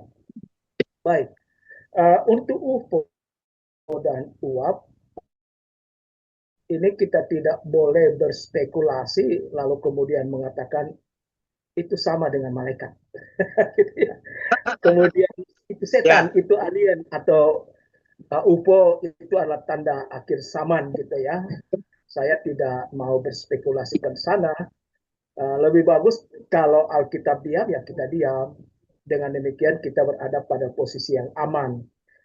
Tapi yang pasti ada UFO uap itu fenomenanya memang nyata karena itu adalah hasil dari sebuah laporan pengamatan terlihat dan seterusnya. Tetapi identitas dan maknanya itu belum tentu diketahui ya. Lalu kita juga kalau membuka dokumen-dokumen resmi baik dari NASA, baik dari AARO, Departemen Pertahanan USI itu bahwa mereka kasus ya, banyak kasus. Ternyata berkaitan dengan objek biasa saja gitu. Sesuatu yang aneh-aneh semula dilihat tapi ternyata itu adalah objek biasa. Objek biasa atau objek seperti apa. Oleh karena itu kita menunggu saja. Kita tetap mengatakan bahwa itu ada dan itu adalah hasil pengamatan. Baik, bagaimana dari sisi kebenaran Alkitab? Mari kita lihat pertama dalam Kolose pasal 1 ayat 16 dan 1 Korintus 8 ayat 6. Ini memberikan kerangka berpikir ya bahwa seluruh realitas ciptaan itu tidak berdiri mandiri. Tidak berdiri mandiri, tidak lepas dari Kristus. Jadi bila ada fenomena aneh di langit, harusnya kita tidak perlu panik, ya. Dan kita tidak perlu menyembahnya atau menjadikannya sebagai pusat iman, gitu. Karena seperti yang Cap Henry tadi katakan bahwa hari ini ada berita yang sangat besar ya. Ada inisiatif Allah yang sudah bagaimana Allah sebenarnya mengatakan. Jadi Allah sungguh-sungguh mengasihi kita dan berinisiatif memberikan kasihnya yang tak terukur gitu. Tetapi ada jalurnya gitu. Kalau kita lihat dalam Yohanes pasal 3 ayat 6 melalui anaknya yang tunggal. Sehingga demikian itu menjadi kekuatan kita. Bagaimana supaya inisiatif Allah ini saat ini melalui anaknya yang tunggal itu menjadi kekuatan kita ya kita percaya. Dan kalau kita percaya maka kita diberikan jaminan kehidupan kekal. Kita tidak binasa. Lalu kemudian hari ini Rasul Paulus mengatakan bahwa pribadi yang sudah dinyatakan oleh Allah itu sebagai saluran itu telah menuntaskan karya besar ya seperti yang memang Allah sudah pernah Yesus mati, dikuburkan dan bangkit. Makanya kami seringkali diskusi. Sekarang kita ini percaya pada pribadi atau percaya pada berita tentang pribadi, gitu ya. Kita sekarang saatnya percaya pada berita tentang pribadi itu, gitu ya, bahwa Kristus itu adalah inisiatif Allah, pernyataan kasih Allah yang besar yang harus kita percayai supaya kita memiliki kehidupan kekal, tidak binasa. Dan pribadi itu telah menuntaskan satu karya besar di mana dia mati, dikuburkan dan bangkit untuk menjadikan kita sebagai pemenang. Oleh karena itu kalau ada fenomena perlu panik,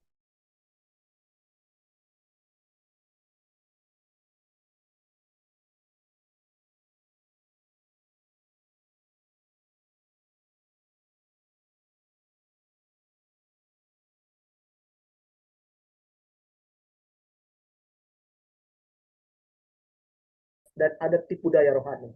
Namun kita barangkali tidak perlu gegabah di hati ya, tidak mau berani, tidak berani saya. Kalau Alkitab diam ya saya diam. Uap, lalu kemudian ada orang yang mengatakan, wah uap itu pasti demonik, gitu. Atau uap itu pasti malaikat. Nah, ini kan lompatan tafsir ini. Bagaimana membuktikan bahwa itu malaikat? Kita kan belum bisa buktikan sampai hari ini. Sementara Efesus pasal 6 ayat 12 juga berbicara tentang peperangan rohani, tetapi ayat itu tidak memberikan izin untuk menempelkan label demonik pada setiap fenomena langit yang belum teridentifikasi.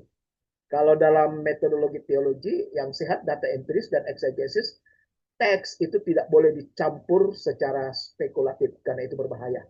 Ketiga, dalam paradigma hari ini, gereja atau tubuh Kristus itu tidak membangun doktrin normatif dari tanda-tanda langit. Nah, ini yang menjadi penting barangkali. Karena seringkali kalau orang melihat tanda-tanda langit, langsung mengatakan, sudah mau akhir zaman. Nah, kalau ada heboh, ada sudah mengatakan, sudah akhir zaman. Tapi kalau ada kekacauan seperti itu, berarti masih lama ini, rapture ini. Gitu ya. Karena tidak perlu ada tanda-tanda gitu. Kalau bicara tanda-tanda, sebenarnya tentang tanda-tanda untuk Israel. Ya, fokus gereja hari ini itu bukan mengejar tanda, bukan mengejar penampakan, atau bukan mengejar fenomena kosmis, melainkan berdiri dalam Injil anugerah yang dipercayakan. Nah, seperti yang Jen katakan, Matius 24, Yoel 2, atau teks-teks tanda bagi Israel, tafsirkan bahwa itu mengarah pada UFO, mengarah pada uap, sebagai agenda eskatologis yang bagi gereja tubuh Kristus hari ini tanpa jembak lurus Alkitab itu.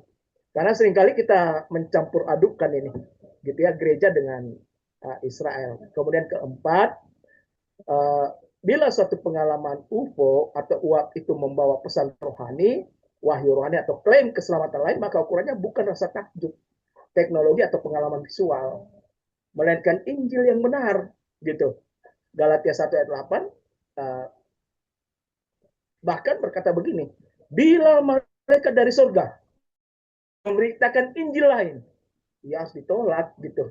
Jadi dari perspektif hari ini, khususnya dalam surat-surat Rasul Paulus misalnya, hanya itu bukan apakah objek itu canggih, tetapi apakah pesan yang menyertainya itu menyelewengkan Injil anugerah Allah atau tidak. Jadi simpulannya, UFO atau uap itu dapat diterima sebagai kategori fenomena, ya, tetapi dia belum teridentifikasi dan tidak boleh itu dijadikan sebagai dasar doktrin Alkitab, gitu. Karena kalau dasar doktrin Alkitab kan semuanya itu jelas sudah teridentifikasi. Kembali lagi, kalau kemudian dinamika perkembangan ilmu pengetahuan yang begitu cepat hari ini, saya justru melihat bahwa ini sebenarnya peristiwa biasa. Karena memang perkembangan harus terjadi. Peristiwa biasa, Pak. Saya tidak melihatnya sebagai peristiwa yang luar biasa. Oleh karena itu, ketika saya memandangnya sebagai peristiwa yang biasa, maka saya teringat kata providensia di sana. Bahwa mengapa kejahatan, mengapa penyimpangan, perkembangan ilmu pengetahuan dan segala bentuk dan segala aspek itu bisa terjadi. Karena Allah bisa memanfaatkan itu untuk kebaikan kita. Gitu kan? Jadi kalau misalnya UFO uap itu kita lihat misalnya gitu ya, ada orang yang kemudian mengatakan, wah ini bahaya ini. Justru kebaikannya adalah kita semakin tunduk, kita semakin berserah kepada Tuhan Yesus, kita semakin mengandalkan Tuhan Yesus, dan kita semakin yakin bahwa ini bicara gereja tubuh Kristus hari ini bukan bicara tanda gitu. Yang menjadi penting barangkali adalah kita harus menjawab, ilmu pengetahuan itu menjadi benar kalau sesuai dengan Alkitab. Kalau dia bertentangan dengan Alkitab, maka ilmu pengetahuan itu harus ditolak. Sama dengan kebenaran keselamatan masuk surga hari ini. Ketika kita mengatakan bahwa masuk surga hari ini itu tidak cukup dengan pengorbanan Kristus di kayu salib, mati, dikuburkan, dan bangkit itu, maka itu bukan kebenaran yang harus diterima. Mengapa Yesus harus mati, dikuburkan, dan bangkit? Karena memang kita tidak bisa menyelamatkan diri kita. Oleh karena itu, keselamatan disebut sebagai anugerah. Dan anugerah itu dapat kita terima melalui saluran resmi yang disebut percaya kepada Kristus. Oleh karena itu, Kristus satu-satunya pengantara. Hari ini menjadi penting adalah apakah kita sudah percaya pada Kristus yang merupakan wujud dari kasih Allah yang besar, yang diperintahkan kepada kita untuk percaya supaya tidak binasa melainkan beroleh hidup yang kekal, dan itu sudah dituntaskan lebih jauh lagi lewat kematian, dikuburkan, dan bangkit. Ketika kita percaya pada berita tentang pribadi itu, maka kita diberikan kehidupan kekal di surga. Jadi kita masuk surga itu bukan karena usaha kita, bukan karena fenomena ini, tetapi memang benar itu adalah karena anugerah Allah di dalam Yesus Kristus. Saya kira itu saja barangkali yang sifatnya sebagai ini saja ya, bingkai kita, supaya dengan perkembangan ilmu pengetahuan, dinamika ilmu tahu apakah ini perkembangan ilmu pengetahuan atau tidak, karena belum teridentifikasi ini. Tetapi yang pasti bahwa kita sudah ada bingkai, apapun yang terjadi, Kristus tetaplah sebagai objek iman kita, ya, subjek sekaligus objek, gitu ya. Dan kalau kita percaya, maka kita akan memiliki kehidupan kekal. Percaya pada Kristus yang sudah mati, dikuburkan, bangkit, maka kita akan memiliki kehidupan kekal di surga. Terima kasih Pendeta Wilmar. Mohon maaf kalau panjang ini. Tuhan Yesus memberkati. Oke, baik. Terima kasih Pak Dr. Joni untuk yang bisa disampaikan malam hari ini. Mungkin Pak Kapten Jani ada komentar tanggapan? Silakan Pak Kapten. Ya, terima kasih atas bantuan ya. Saya dibantu sama Pak Joni tadi, Pak Dr. Joni. Karena ada statement seakan-akan dari tentang malaikat sama apa tadi itu. Jadi memang jangan sampai kita mengeksegese lebih daripada apa yang Alkitab katakan tadi. Jadi itu kuncinya yang sangat tepat yang ditambahkan oleh Pak Joni tadi. Terima kasih Pak Joni sudah meluruskan. Ada Pak Bambang itu, silakan Pak Bambang. Dania Bambang atau Ibu Hana nama Ban. Mungkin Pak Wilmar boleh itu. Makasih Pak Ya, Wilmar. baik. Terima kasih Pak Kapten Jendri untuk tanggapannya. Ya, ini masih ada kesempatan ini. Ada Pak Daniel Bambang, ada Ibu Hana Nababan, ada Pak James Laihat juga ini. Ada saudara kita Roy Roland. Mungkin kalau ada yang mau disampaikan, kami persilakan. Sebelum lanjut aja Pak. Lanjut Pak. Oke. Lanjut. Ini Pak, terima kasih Pak Kapten Jendri. Luar biasa ini penambahan pengetahuan yang disampaikan pada malam hari ini. Ya, terima kasih, banyak hal yang saya dapatkan. Terima kasih semuanya. Salam. Selamat malam Pak Wilmar. Silakan lanjut Pak. Selamat malam Pak Daniel Bambang. Ya, baik, saudara-saudaraku yang diberkati Tuhan, kita sudah ada di penghujung acara kita, dan sebelum kita tutup kami menyampaikan closing statement dari Pak Kapten Jendri, sekaligus mungkin langsung menutup kita dalam doa. Silakan Pak Kapten Jendri. Oke, itu Ibu Hana sudah buka kamera, mungkin ada. Oh ya, Ibu Hana ada yang mau disampaikan? Silakan. Tidak Pak, sudah ada saya sampaikan yang saya dapat bahwa pengetahuan akan bertambah di dunia ini, tapi harus fokus ke Tuhan ya, ke Tuhan Yesus ya, bahwa tidak boleh pengetahuan penemuan orang-orang ilmuwan yang pintar-pintar di dunia ini diutamakan gitu ya, dipuji. Harus Tuhan lebih tinggi dari segalanya. Terus tidak ada makhluk atau fenomena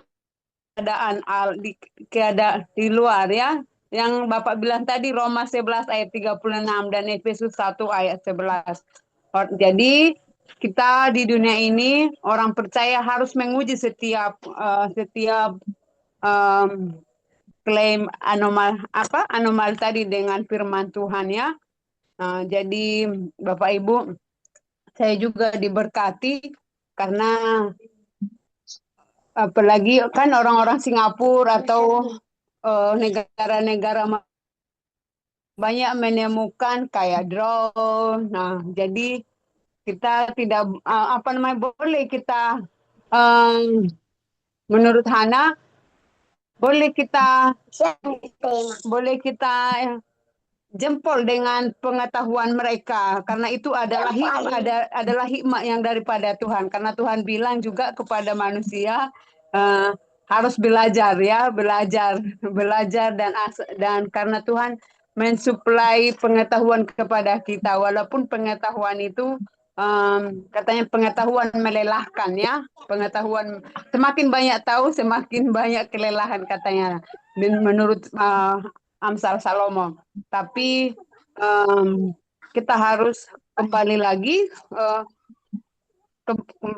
kepada kepada Tuhan Yesus ya, kepada Allah, bahwa yang tertinggi itu adalah Tuhan Yesus, yang berdaulat itu kepada manusia memberikan pengetahuan adalah Tuhan Yesus. Jangan sampai nanti pengetahuan disanjung-sanjung tinggi, Tuhan Yesus kita yang berkuasa itu dinomor duakan, begitu menurut Hana. Jadi tetap harus belajar, tetap harus banyak baca buku, gali terus pikiran. Terima kasih Pak Penatua Jendri buat masukan, buat materi malam hari ini. Saya diberkati supaya semakin banyak lagi belajar ya, semakin banyak lagi belajar supaya juga bisa memberkati orang lain apa yang saya dapat malam hari ini. Terima kasih Pak, Tuhan memberkati grup kita ini semuanya. Amin. Pak Wilmar, boleh tahu? Ya Pak, ya Pak. Batam Saya ya. di Batam. Oh ya, oke. Terima kasih untuk penyampaiannya tadi. Pak Kapten Jendri mungkin ada komentar. Silakan Pak. Terima kasih Ibu Hana. Sangat membantu untuk saya supaya lebih lagi belajar ya. Terima kasih Ibu Hana. Bukan. Boleh sedikit Pak? Boleh sedikit Pak Wilmar? Oke, baik. Terima kasih. Silakan Pak Dr. Calvin. Ya, saya hanya mau katakan bahwa mari kita memahami ini secara positif, bahwa itulah kekayaan pengetahuan yang Tuhan berikan kepada manusia.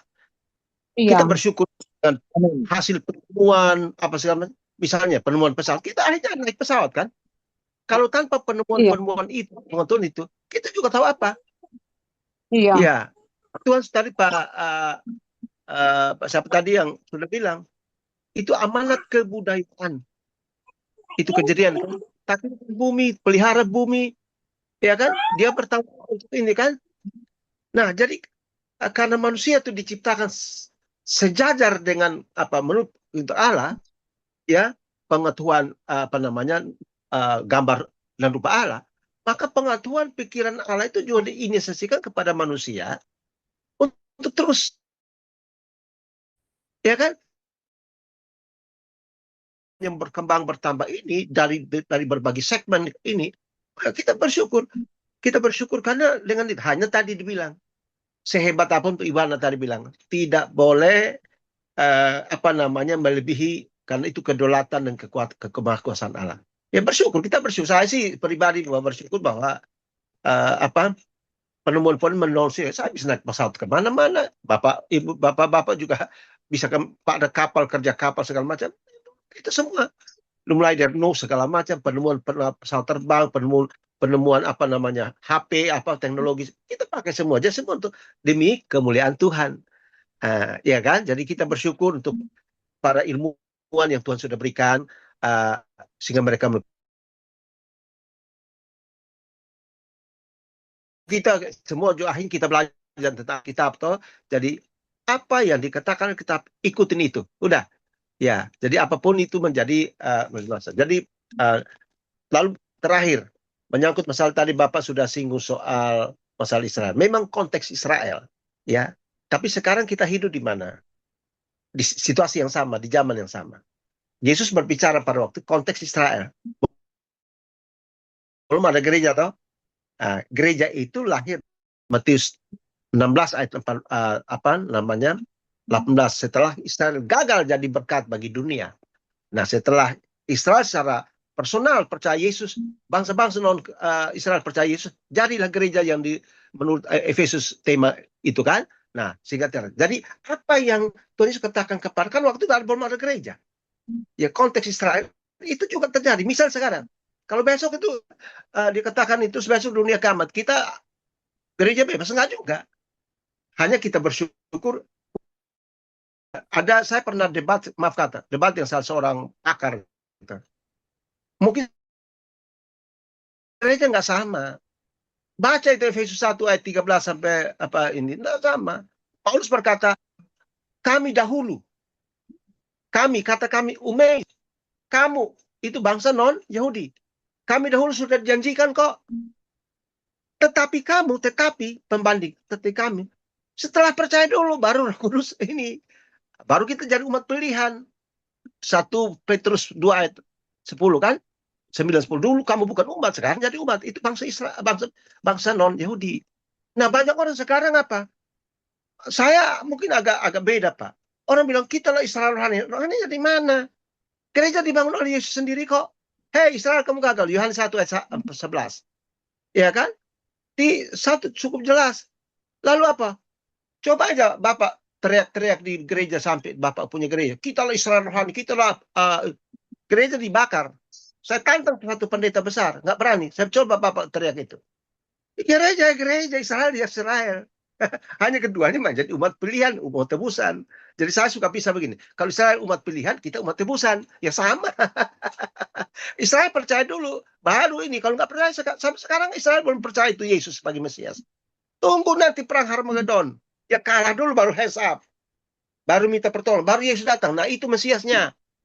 Kita gereja, kaki kanan semua di sorga loh. Jadi saya kembali bahwa walaupun ini kita bukan di konteks Israel, tapi kita ada di zaman yang sama. Ya, hanya mungkin dari segi eskatologi, saya juga ada rapture. Nah ini rapture juga pandangan beda-beda. Saya orang premil. Bahwa gereja itu diangkat sebelum masa sengsara. Nah ada lagi bilang, oh nanti ini. Silakan aja. Ya saya mengajar masih sebal ini bukan pilihan. Ini keyakinan. Dia yakin yang mana? Ya kan? Nah kembali ke konteks Israel tadi. Matius berapa tuh? 24 ayat 21-22 kan? Umat disebut orang pilihan. Siapa? Konteks Israel. Tapi orang pilihan itu siapa juga? Kita juga tuh orang yang dipilih. Ya kan? Dan masanya itu tidak akan dipersingkat. Jadi bagi saya, ya kalau rapture terjadi saya adalah premil. Ya Yesus angkat gereja sebelum masa sengsara besar. Ya kan? Nah, ada yang postmil, ya silakan.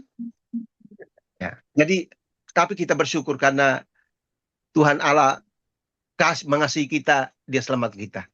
Oke, makasih ya. Tuhan berkati. Ya, terima kasih Pak Dr. Joni, ada tambahan? Iya, Silakan. saya bahagia sekali ini Bapak Pendeta Dr. Calvin memberi cuman menjadi Pak. Saya. Yang seringkali kita agak terdiam sedikit adalah begini. Sudah pasti ini terangkat ini kalau rapture. Iya Pak ya. Pak Dokter ya. Ya. Kalau pasti terangkat, kenapa gitu? Gitu. Kemudian terkait dengan pilihan barangkali, Pak, saya sepakat kalau kemudian di masa kini hari ini, ketiga Injil anugerah Allah itu menjadi kebenarannya, maka pilihannya itu sebenarnya di dalam Kristus. Amin. Amin. Ya, jadi Kristuslah yang menjadi wadah kita, dan Amin. kalau kita masuk di sana maka kita menjadi gereja tubuh Kristus. Jadi gereja tubuh Kristus bukanlah sesuatu yang berada di luar Kristus, tetapi itu Ya. terhisap masuk dalam Amin. rencana yang memang Allah buat di awal kekekalannya itu, kita tidak tahu kapan itu, Ya. tetapi baru dinyatakan. Nah, itu lagi kembali Pak, saya ulang. Pertanyaan mendasar adalah apakah kita di sini sudah meyakini kalau rapture terjadi? Saya juga Pak, ya, rapture yang terjadi sebelum masa sengsara Pak. Dan rapture itu terjadi tiba-tiba Pak. Saya mengatakan bahwa akan banyak orang kalau terjadi rapture. Benar ya Pak ya? Benar. Ya, Bapak Pendeta Dr. Calvin itu tidak akan bawa apa-apa di sana Pak. Amin. Mobil, rekening, apa semua tidak bawa apa-apa itu. Tanah, apa semua tidak bawa apa-apa. Sehingga tetangga itu akan kaya mendadak itu. Gitu dalam ya. masa sengsara. Tetapi yang paling penting barangkali Pak itu yang harus dijawab barangkali Pak Pendeta Wilmar. Rapture, kita ini pasti diangkat. Apakah ketika rapture kita ini pasti mengalami pengubahan tubuh dari tubuh yang sakit-sakit ini menjadi tubuh yang mulia. Gitu. Itu yang harus kita jawab. Oleh karena itu, saya tadi mengatakan bahwa ayo kita memastikan malam hari ini, amin, bahwa Allah itu sangat mengasihi kita sebenarnya. Amin, Dan kasih amin, amin. bukan kasih yang biasa-biasa, tapi kasihnya yang sangat besar. Luar biasa. Yang sudah diberikan melalui pribadi Yesus Kristus. Iya. Dan pribadi Yesus Kristus ini harus kita percayai supaya kita tidak binasa dan kita bisa beroleh kehidupan kekal di surga. Tetapi bagaimana dengan hari ini? Pribadi Yesus itu kemudian dipertegas oleh Rasul Paulus bahwa pribadi Yesus itu telah mati, dikuburkan, dan bangkit. Gitu. Jadi ketika kita bicara tentang pribadi Yesus hari ini, harusnya bicara bahwa pribadi itu telah mati, dikuburkan, dan bangkit. Inilah karya yang sudah tuntas dikerjakan. Amin, amin. Jika kalau kita percaya pada pribadi yang seperti itu. Karena banyak itu Yesus juga Pak di Filipina, tapi mereka adalah petinju. Di gitu Amerika ya. Latin banyak Yesus Pak, Amerika Latin, Timur banyak. Iya, benar Pak. Oleh karena itu kita percaya. Bagaimana caranya percaya? Ya, ini tentu pengalaman. Tetapi yang membuat kita selamat adalah karena Kristus.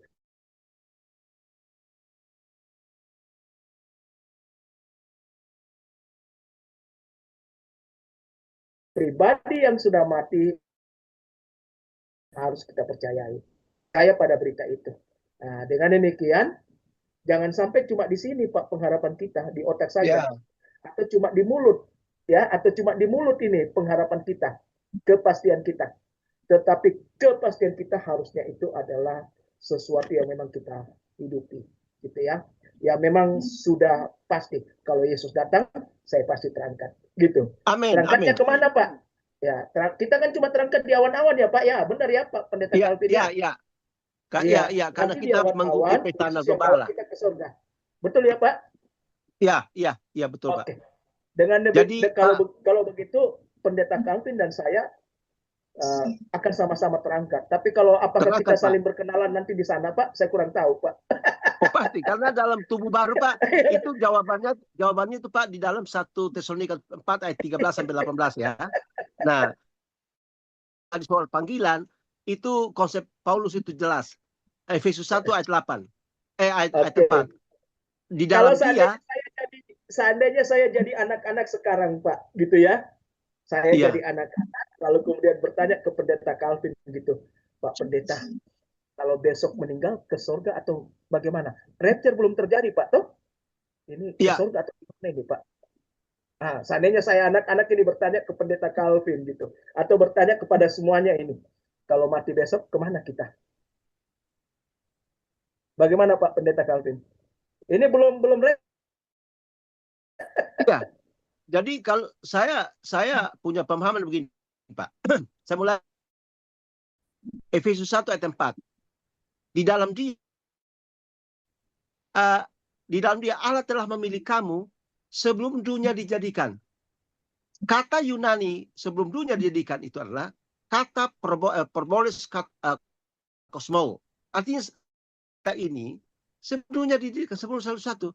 Lalu kembali kepada Yohanes lagi, aku yang memilih kamu. Jadi saya yakin bahwa Tuhan sudah memilih saya. Dan soal masuk ke surga itu masalah iman.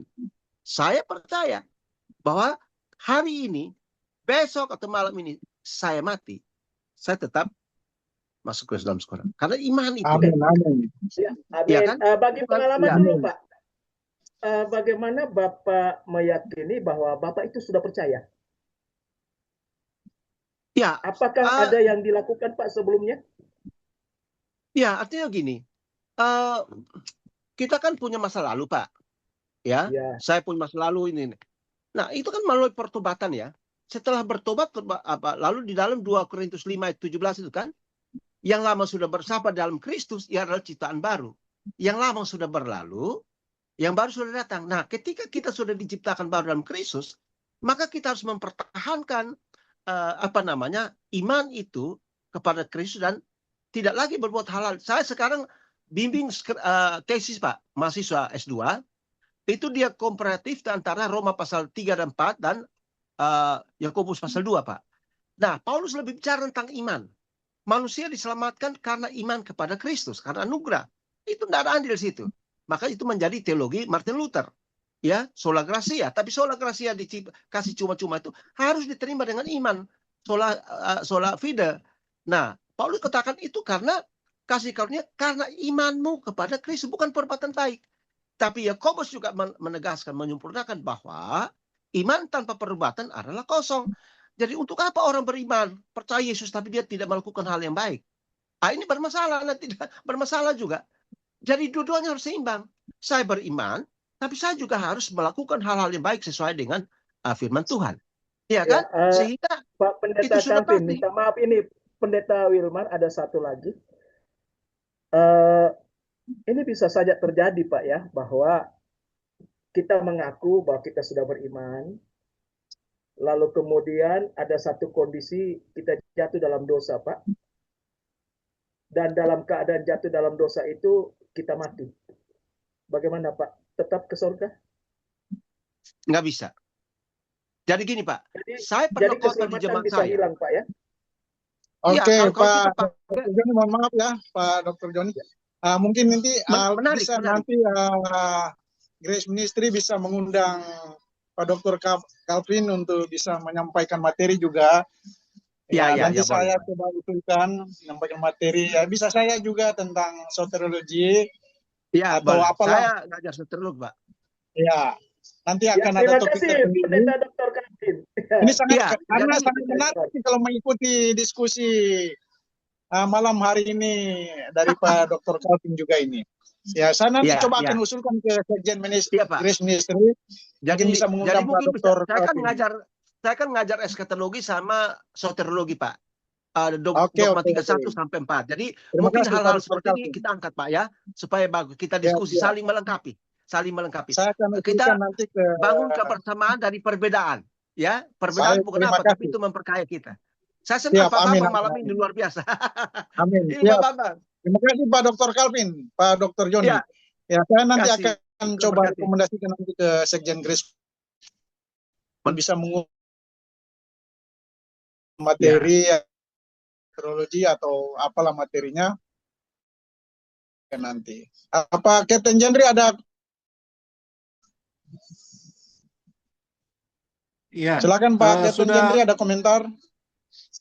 Tidak ada. Saya menunggu untuk closing statement tadi kan. Oke, baik. Terima kasih. Kalau begitu kita sudah di ujung. Panjang-panjang karena menarik. Ya. Terima kasih Pak Dr. Calvin ya. Iya. Oke, kita sudah ada di ujung acara kita Grace Ministry malam hari ini. Kami persilakan Pak Kapten Jendri untuk menyampaikan closing statement sekaligus menutup kita dalam doa. Amin. Oke. Terima kasih hambanya Pak Calvin. Terima kasih sudah menerima undangan saya dan ternyata menjadi tamu terhormat malam ini ya. Langsung diundang untuk jadi pembicara. Oke, Pak Bambang, terima nanti kasih. Saya senang deh Pak Bambang.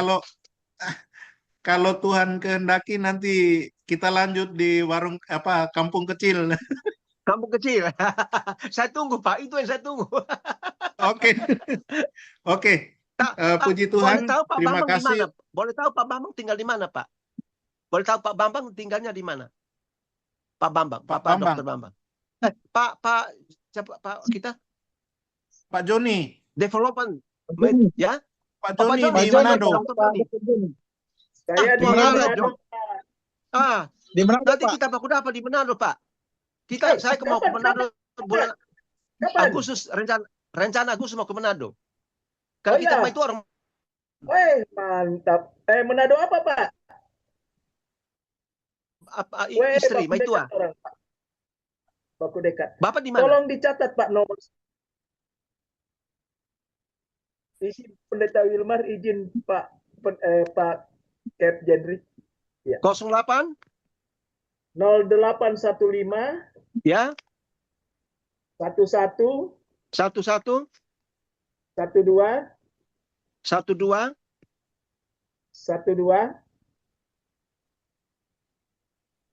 12 lagi Pak. 76. 76. Ya? Saya ulang Pak. 0815 11 12 12 Sahamnya apa? Pak bisa. Oh, Pak bisa. Oke. Nanti kita Iya, telepon ya. Aku dapat orang di Cuma Manado nomor- nanti. Cuma nomor HP Pak?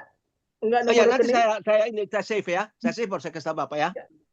Tidak Oke, nomor terima rekening kasih Pak? Tuhan berkati. Ya, Tidak nomor Oke. rekening?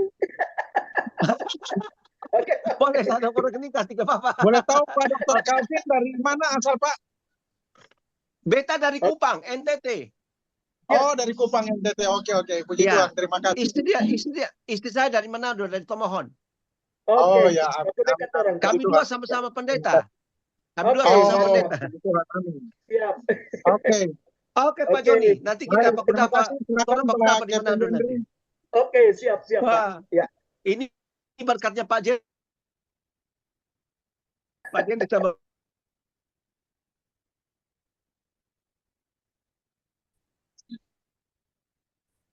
Ya, Pak Jen silakan. Silakan Pak Captain Jendri. Closing statement sekaligus tutup dalam doa. Oke. Segala sesuatu diciptakan oleh Dia dan untuk Ya. Dia. Demi kemuliaan Allah Bapa di dalam nama Tuhan Amin. Yesus Kristus. Mari kita berdoa. Kembali Bapa di surga, kami di penghujung acara Zoom Grace Ministry mengucap syukur dan berterima kasih. Engkau Allah sudah menuntun kami, menolong kami, membuka mata hati dan pikiran kami untuk masuk di dalam diskusi firman-Mu. Kami berterima kasih karena semua sudah berlaku atas pertolongan, tuntunan, kasih setiamu. Kami mengucap syukur malam ini, seberapa kami yang ada, bahkan juga yang sudah duluan keluar, semuanya kami percaya diberkati. Begitu juga dengan pengurus ataupun sekretaris jenderal Grace Ministry, Pak Walda Kris Tangkilisan, bersama jajarannya, Gereja Anugerah, Engkau Allah memberkati agar supaya melalui Grace Ministry ini, ada banyak jiwa yang dimenangkan, ada banyak orang-orang percaya yang semakin terbuka, mengerti akan maksud firman Tuhan yang kami selalu percaya. Terpujilah Engkau ya Bapa, kami akan berpisah dari Zoom ini, kami percaya kasih Allah Bapa, persekutuan damai daripada Roh Kudus dan kasih daripada Tuhan Yesus Kristus menyertai kami semua, dari sekarang ini sampai selama-lamanya. Amin.